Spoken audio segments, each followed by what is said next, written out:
Hello. Welcome back to the podcast.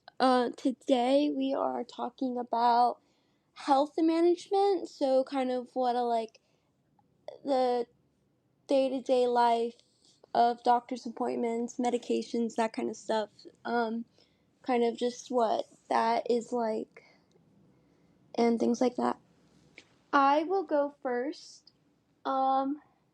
For me, I know I had to take growth hormones, which are I know actually a lot of people without Turner syndrome have to take them, but you basically have to I had to get injections for a very long time until I was about like 14, 15, and then I would have to get them 6 nights a week. And so now I'm currently transitioning to other medication. I think estrogen, progesterone, and I'm on anxiety meds, but for estrogen it's basically, I don't know if this is just like me, but I get an estrogen patch and then I have to switch it out like twice a week. So I usually switch it out on like Sundays and Wednesdays. And I have to for my progesterone, it's basically a little pill I have to take for the first 12 days of each month, and then that's how I start my period. So that's what my medication looks like. And then I take my anxiety meds almost every day. I also took growth hormone for um starting when I was 3 up till I was 14, and I take estrogen patches and stuff, and I also have an IUD to help me manage my period. Since I turned 18 recently, I'm gonna have to start managing my own stuff, like my own medication. I'm gonna have to start ordering it. I'm getting transferred to a bunch of doctors as well that are not pediatricians. So that's really great.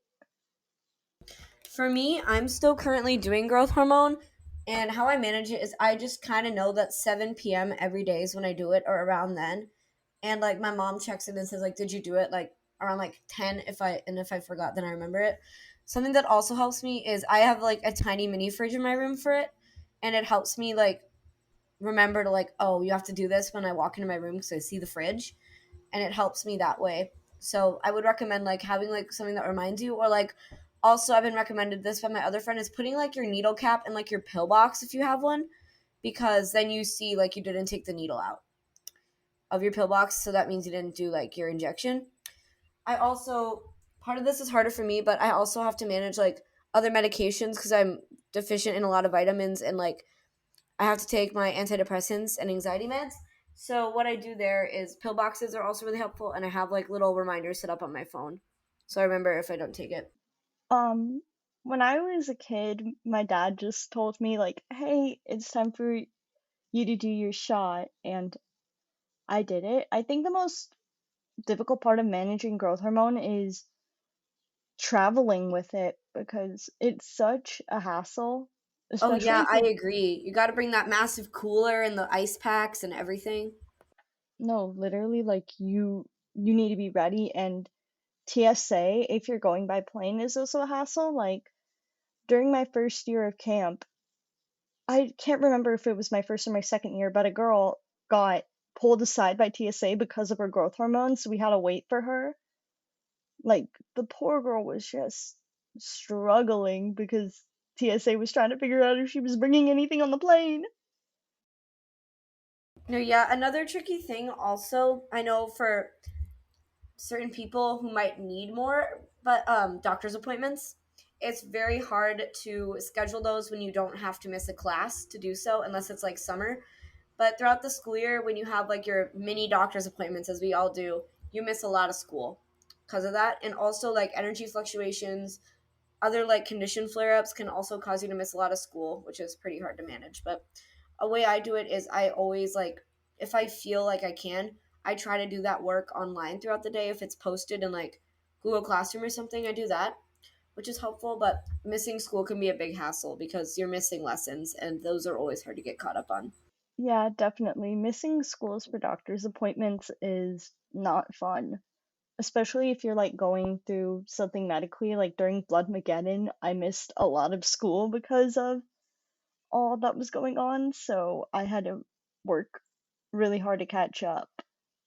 I've recently, you guys can attest to this. I've recently been at the doctor's like every week, as I'm sure you guys have heard the stories. I've been going a lot more recently because of some heart issues and like also just being sick like for months on end. So we're dealing with that, and I thank God school's come to an end now, so I don't have to worry about it for a few months, like dealing with it during school. But it's still a lot. Yeah, no, definitely. It can be a lot to manage your health and stuff, which is why I find like planners to be really helpful. And my Oh, and what I also do during school is as soon as I get an assignment, I'm done, so I actually have time to like take a hit if I miss something. Like if I have a doctor's appointment, I can just be like, all right, I can miss a day of class. I have all my work done. Bro, I love planning ahead. Like when my teachers post their little agendas, I love it because then I can get ahead if I like know I'm gonna have a lot of doctor's appointments that week. It's my favorite. I love it so much. It's the best. oh, I know that I got sick a lot in the winter, and I know I'm also very prone to ear infections, so having to have doctor's appointments and miss school for that. Like for example, I had to miss school recently because of an ear infection, so that was super fun. But eardrops are something that I think I usually take to help with that. I don't know. Ear infections. Oh my god, I got the worst double ear infections when I was little, and I still every time I get sick, I end up getting an ear infection. It's miserable. I've never had ear infections at all as a kid. I think for me, my main issues were that I was a pretty reckless kid and I did dumb stuff, and I have a weirdly high pain tolerance, and my parents were freaking out because of it because I could break my arm and I'd be like, "Oh, I'm fine. I'm fine." And then my parent like there was even one incident during my sophomore year. I broke my arm by falling down the stairs and I went to school just holding my arm. Oh, I think I think I've only ever broken one bone, but no, it's rough out here. bro. It is rough. The cast I think is the worst part. Not actually breaking the bone itself, it's the cast. I hate it. Wait, Oh my I god, just are want y'all talking about the itchiness of medical like tape and stuff? Oh my god. I recently had to have a Holter monitor, and oh my god, you guys can attest to this. I FaceTimed you and I was like sobbing. It was so itchy, and I had like an allergic reaction to the adhesive they put on the leads. Oh my god, and I had to live with it for like 48 hours. Misery, I tell you, misery. I'm so sorry. I I don't I have to get sleep studies sometimes, and I especially hate like when they put. I have to get a lot of tape. I don't know if you guys have ever gone a sleep study, but they put so much tape on you, and then when you have to shower the next morning, it's awful. And then like you can't even sleep. Like I can't even sleep, and I hate that so much. The sensory just ick of having stuff like on your body that's sticky is just nightmarish. Like we called the EKG thing the adhesive hell. My friend Kayla and I. Oh my god, she took me into the locker room to take it off because I could take it off at school. When it was done, it ended at like 10 a.m. And she took me in, and when I was taking it off, I was sobbing. It like ripped skin. It was the most painful thing I've had to deal with so far because my skin was having like a terrible allergic reaction to it. So it was red and swollen and like puffy. Ugh. Um, I know. I've also had to get a lot of surgeries. Um, I mean, I don't. Um, I know because of the ear infections, like I've had to get a lot of surgeries getting ear tubes placed in and then getting them taken out. Um it's been like a couple times. I say probably I've had around like 7-ish surgeries in total. It's about to be 8, but I know that because of my ear infection problem, they're probably gonna have to be taken out soon. So there's that.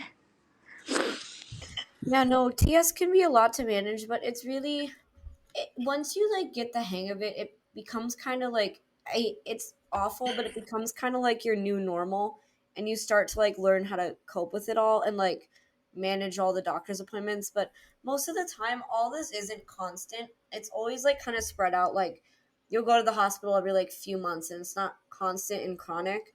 But sometimes it can be like in certain periods of your life, which is not always the funnest, but it's not always this bad most of the time. Yeah, no, I agree. I know that I hated getting growth hormones when I was little, and I just want to talk about the fact that I think, like, aren't they doing medical research about finding a way to get growth hormones, but you only have to take them, like, once a week? Have you heard about that?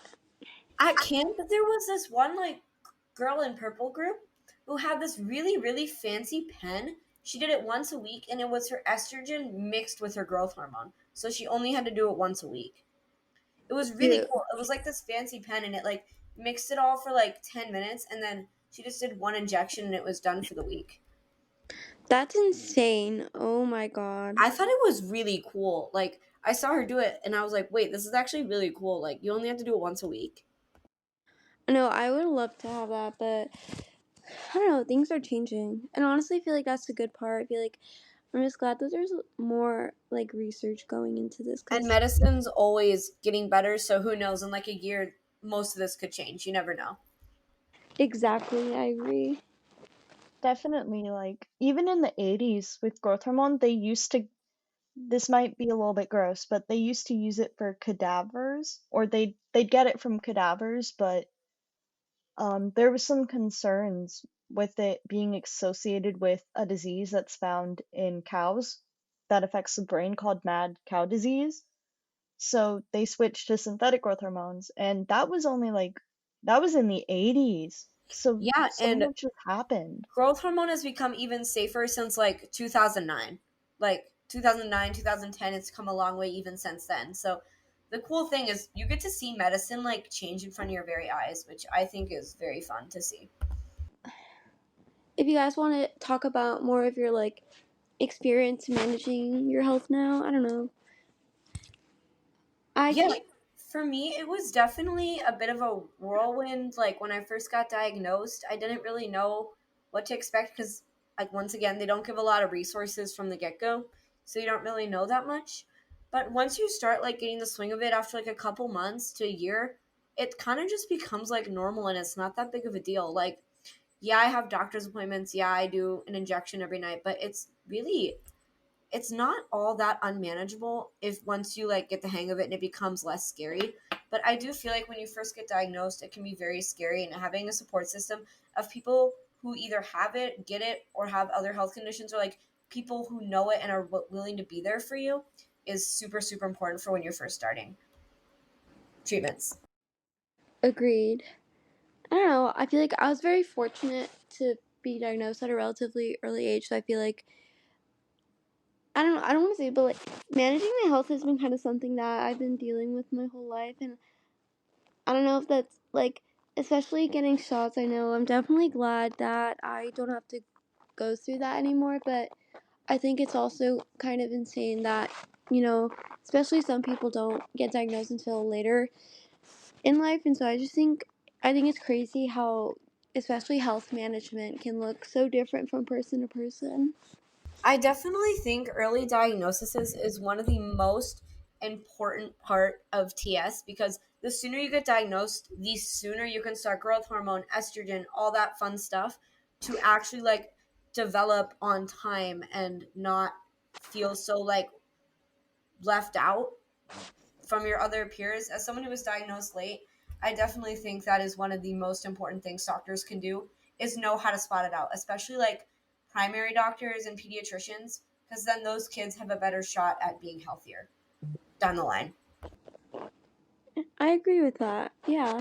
Um, I do agree. Like a lot people with Turner syndrome tend to be better off when they're earlier diagnosed because obviously they're getting the treatments and stuff that they need. Like my cousin also has TS, and she isn't getting treatment for it, and there's just a vast difference between me and her. I mean, to be fair, I don't know much about what's going on currently, but that's based off of what I last heard. And the sooner you get diagnosed, the sooner you can start growth hormone, which is always a plus because as you get older, your growth plates fuse, and that makes it less likely that you'll be able to grow taller. Like for me, I only have a 2 year delayed bone age because of my thyroid stuff. So I only get like 2 years on growth hormone, but other people can have up to like 10 years and it can extremely help their quality of life. Exactly. My final words are like people take being like average height or tall like for granted. Like it gives such a quality of life if like you're average height or like tall enough because when you're short like you can't do so many things, I feel. And like it gets harder to just go about daily things because like I don't want to say this, but like you're not as strong as you would be if you were like taller to like get yourself up on things, reach things that might be like on store shelves. You have to ask for help a lot. So it definitely can improve quality of life and growth hormone are definitely not only cosmetic, which is a huge controversy. They're not only cosmetic, they can seriously help people. Even with people with growth hormone deficiencies, they can really help them like have stronger bones and stuff. It's not just about height most of the time. Exactly, and that's the moral of the story. If like growth hormone and health management can definitely play into a person's life, and that's why it's so important to make sure that you stand up for yourself and talk to your doctor if you feel like you're not getting the appropriate treatment. And always remember for yourself, like, you know, when your body doesn't feel right. You know when something is wrong with your body. Most of the times you'll know it better than a doctor, but the doctor can help you, like, get up that process. But most of the times, if a doctor says that something's going wrong and you know in your gut that something is wrong, usually something is wrong. It's highly unlikely that, like, you don't know when your body feels wrong. Exactly. Like, you know your level of normal better than anybody else, and you know when that normal is not normal. I do want to say, like, managing your health, it isn't going to look the same for everyone, and you need to find what works for you, both with your doctors, your parents, and yourself, to keep you and your body safe. It is not a one size fits all thing. Like, what can work for one person with TS isn't going to work for someone else. And everybody's different. It's just a matter of finding what works with you to make sure that you're doing your best, you're feeling your best, and you are your best. Exactly. With all things being said, those are our thoughts on why, especially not just our own health management, but how it can be so significant for others, no matter if you have TS or not. So I feel like we should definitely stick up for yourself and make sure you're getting the proper treatment that you need. Um, but that's a wrap for our episode today. Thank you so much for joining the Butterflies, and we'll see you guys soon. Yeah, we'll see y'all in a couple weeks. Bye. Bye.